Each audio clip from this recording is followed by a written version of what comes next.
ശരി, അനുമോൾ നിങ്ങൾ കണ്ടോ? കണ്ടായിരുന്നു. ഞാനേ കണ്ടുള്ളൂ. ഞാൻ മാത്രമേ കണ്ടിട്ടുള്ളൂ. എന്താ നിങ്ങൾ കണ്ടേ? വാ കാണിച്ചു തരാം. അവർ തമ്മിൽ ഫേസ് കൊണ്ട് അവർ കിസ് ചെയ്യുന്നത് ഞാൻ കണ്ടായിരുന്നു. നിങ്ങൾക്ക് നാണം ഉണ്ടോ? നോക്കി പേടിപ്പിക്കുന്നു ഉണ്ടക്കണ്ണി. എന്തൊക്കെ കാണിക്കുന്ന? എന്ത് പറ്റി? കുറച്ചു മുമ്പ് 7 മുഴം നീളമായിരുന്നല്ലോ നിന്റെ നാക്കിന്. ആരും കാണാത്തൊരു കാര്യം അനുമോൾ എങ്ങനെയാണ് കാണുന്നത്?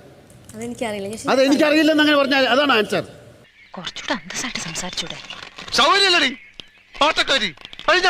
ബുദ്ധിമുട്ടുള്ളവർക്ക് ഇപ്പൊ ഇറങ്ങിപ്പോ. അങ്ങനെ ഇറങ്ങാൻ ഞങ്ങൾ തീരുമാനിച്ചിട്ടില്ല. ശരി, ഞങ്ങൾ ഇത് മുഴുവൻ നോക്കി. ഞാൻ US-ലാണ്, ഞാനും നോക്കി. ഞങ്ങൾ അത് കണ്ടിട്ടില്ല. നമ്മൾ കണ്ടിട്ടില്ല, കാണാത്തത് ഉണ്ട് എന്ന് നമ്മൾ വിശ്വസിക്കൂല. ദുബായ് കണ്ടിട്ടുണ്ടോ? ഇല്ല. അപ്പൊ ദുബായ് ഇല്ലേ? അനീഷ്, നിങ്ങൾക്ക് എന്താണ് തോന്നുന്നത് ഈ സിനിമ കണ്ടിട്ട്? പറയൂ സാറേ. ഇതില് ആരാണ് ശരി ആരാണ് തെറ്റെന്നുള്ളത് എനിക്ക് ഒരു തരത്തിലും പിടികിട്ടിയില്ല. എന്തോന്നാടോ ഇത്? എവിടെ നിന്ന് കിട്ടിയോടോ ഈ ഉണ്ടാക്കണേ? നമ്മുടെ എത്ര 3 ജനറേഷൻ 4 ജനറേഷനിലെ ഈ ഷോ കാണുന്നത്. പിന്നെ എനിക്കിവിടെ തൂറാൻ പോലും സമയം കിട്ടല്ലോ. കിട്ടേണ്ടതൊക്കെ കിട്ടിയല്ലോ, സമാധാനമായല്ലോ.